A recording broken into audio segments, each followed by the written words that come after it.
মানুষকে কিছু দেওয়ার কথা বলে আশায় রাখবেন না, মানুষকে কিছু দেওয়ার কথা বলে অপেক্ষায় রাখবেন না। দুইটা জিনিস বড় ভয়ঙ্কর।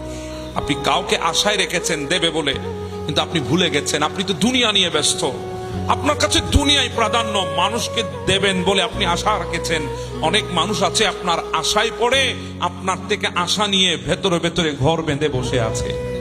আপনার আশায় পড়ে হৃদয়ের যত আশা আছে, স্বপ্ন আছে, এগুলার ঘর বাসা হৃদয়ের মধ্যে বেঁধে বসে আছে। আপনি যখন দিতে পারবেন না, দেবেন না, আশা হতে হবে, হৃদয় ভেঙে যাবে। আর যদি হৃদয় ভেঙে যায়, ওই ভাঙা হৃদয় নিয়ে যদি রবকে একবার বিচার দেয়, সেদিন কিন্তু আপনি আর রেহাই পাবেন না।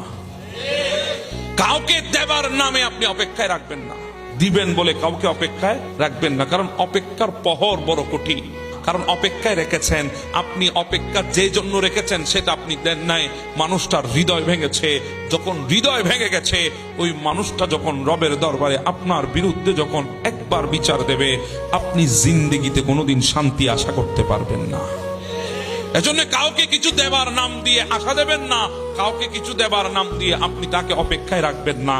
কারণ আপনার এই আশার অপেক্ষা আপনার জন্য কাল হয়ে ফেরত আসবে।